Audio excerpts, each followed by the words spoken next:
Hey, welcome back in Agriculture. I'm Britton Rucker. We're joined by Sarah Lancaster, Extension Specialist with Kansas State University, to discuss a groundbreaking herbicide that meets Endangered Species Act requirements. Sarah, thanks so much for being here and telling us what this means for our environment and farmers alike. To begin with, what makes this herbicide ESA compliant compared to others?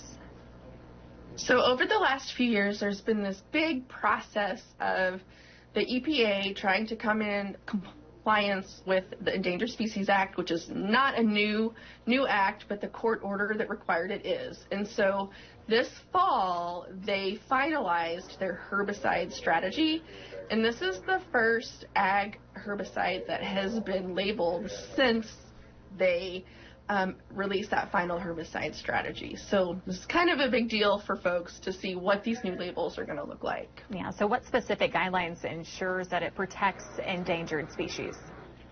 So the two big things that folks need to be aware of is that most of the changes in the requirements have to do with preventing drift and preventing runoff.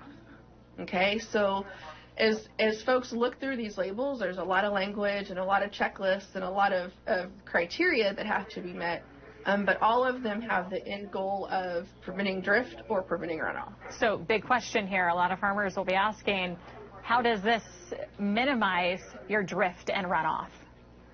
Okay, so we'll take the drift first. The big changes there have to do with setbacks from kind of sensitive areas. Okay, one of the good pieces of news about those setbacks is that farmers can easily have them drastically reduced by doing things like using adjuvants that reduce drift. So things that a lot of folks are doing anyway will help them be in compliance there. So the initial rule looks a little harsh, but when you start looking at some of the grace that's given, then it becomes a little easier to meet those restrictions. The runoff mitigations are a little more complicated. The way that system is set up is that applicators have to acquire a certain number of points for each application. So the number of points varies for every, right now, herbicide, but soon it will be insecticides also. So they have to think about the number of points they need for their application, and then you just start looking at the things you're doing to accumulate points. So a lot of counties, especially in the western part of the state, automatically get some points just because they live in a relatively flat, dry environment. Okay. Other things that count, probably the easiest one, is record keeping.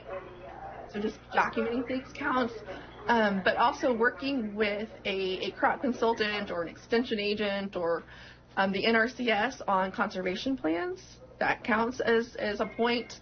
And then the other things that count to actually that physically do reduce the runoff would be any of those conservation practices that a lot of our farmers are probably already using, managing water runoff with grassed waterways or terraces or any of those types of things. So a lot of our guys, I think, are going to be okay, Britton. But the complicated part is going to be in figuring out how many points they need. Sure, absolutely. Well, Sarah, thanks so much for coming on and kind of breaking this down for us. Lots of complicated stuff here. We appreciate it. Everyone, stick around to Eye on Ag. We'll be back after the break.